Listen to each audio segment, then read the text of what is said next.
राजनीति में कोई ए बी सी और 1 2 3 4 नहीं होता। हरीश रावत जी बहुत बड़े नेता हैं, अपने आप में वो मुख्यमंत्री रहे हैं, हमारे सबसे सर्वोपरि है, सबसे ऊपर है हमारे लिए। तो हम अगर उन्होंने कहा है, कुछ सोच के कहा होगा। सियासत भी एक खेल है, लेकिन खेल से जुदा है इसके कुछ सिद्धांत, क्योंकि खेल में तो रिटायरमेंट होता है, फोर्स रिटायरमेंट भी होता है। यानी अगर खिलाड़ी परफॉर्मेंस नहीं करता तो उसे या तो रिटायर कर दिया जाता है या मजबूर कर दिया जाता है कि वो रिटायरमेंट ले ले। कई ऐसी बानगियां आपको दिखेंगी भी, लेकिन उत्तराखंड की सियासत में इन दिनों एक ऐसा खेल चल रहा है जिसमें फोर्स रिटायरमेंट के लिए या यूँ कहें कि अपनी वापसी के लिए जद्दोजहद कर रहे हैं उत्तराखंड में कांग्रेस के नेता। एक ऐसे ही नेता हैं हरीश रावत, कद्दावर हैं, बड़ा नाम है और केंद्र की सियासत में भी इनका रसूख है। लेकिन आए दिनों अपने बयान से ये ऐसी गुगली मारते हैं कि अच्छों के पसीने छूट जाते हैं। अभी जुमा कुछ दिनों पहले ही आम आदमी पार्टी ने कांग्रेस को बड़ी पटखनी देते हुए भाजपा से सीधे मुकाबले की चुनौती पेश की। उसके बाद देवेंद्र यादव जो कांग्रेस के प्रभारी हैं वो उत्तराखंड आते हैं, ताबड़तोड़ बैठकें करते हैं और हिदायत देते हैं कि अगर 2022 की जंग जीतनी है तो मिलकर लड़ना होगा। यहाँ तक कि बागियों को भी वो वेलकम करने की बात कर रहे हैं। लेकिन इन सब के बीच हरीश रावत ने एक बार फिर ऐसा यॉर्कर मारा है जिससे अच्छे बोल्ड हो गए हैं। हरीश रावत ने कहा है कि अब कांग्रेस को अपना उत्तराखंड में मुख्यमंत्री का फेस डिक्लेयर कर देना चाहिए जिसके नेतृत्व में वो चुनाव लड़े। इस बयान के बाद अब इंदिरा हृदयेश हो, प्रीतम सिंह हो, किशोर उपाध्याय हो, हरीश रावत हो, इन सबका जो खेमा है वो खलबला गया है। उसमें खलबली इस बात की मच गई है कि हरीश रावत ने ऐसे समय में ऐसा बयान देकर क्या इशारा दिया है। राजनीति में कोई ए बी सी और 1 2 3 4 नहीं होता।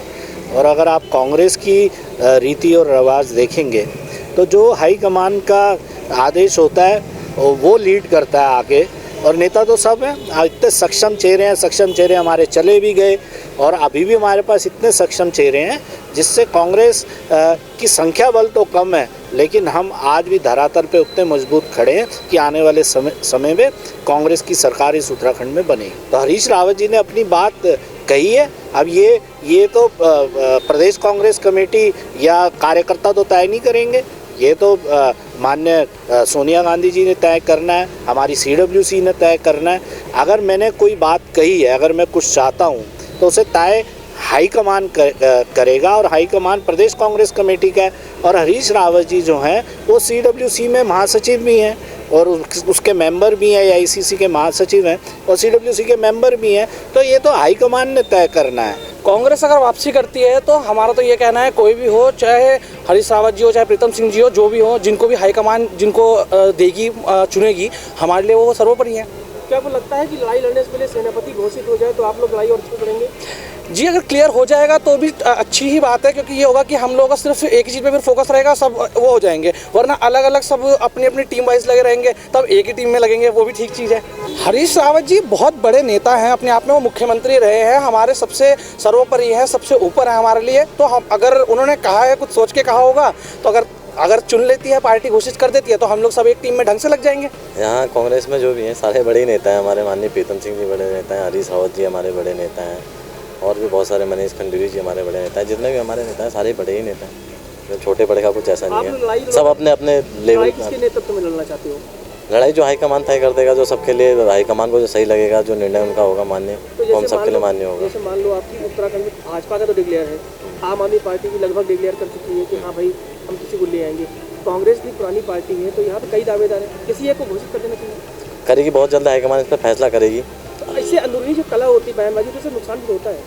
अब नुकसान तो होता है, लेकिन अंदर के बातें हैं, लेकिन सब ठीक हो जाता है बाद में कुछ। लेकिन कार्यकर्ता होते हैं, बाद में सब एकजुट हो जाते हैं चुनाव के टाइम पे।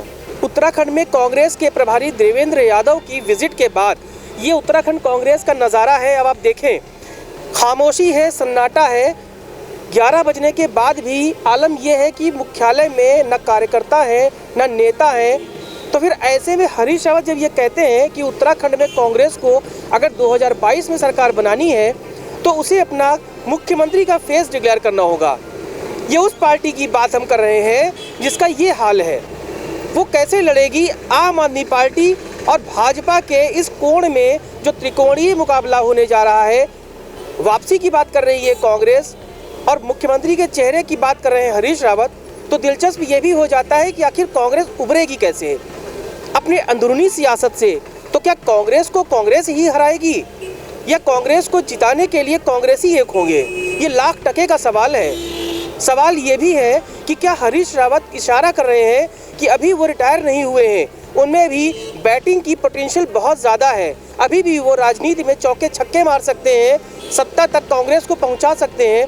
लिहाजा आला कमान की जो टीम है वो उन्हें ही घोषित कर दे कि वही होंगे मुख्यमंत्री का फेस।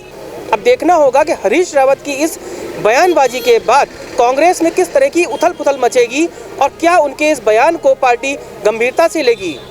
कैमरामैन प्रदीप बिष्ट के साथ आशीष तिवारी, जय भारत टीवी, देहरादून।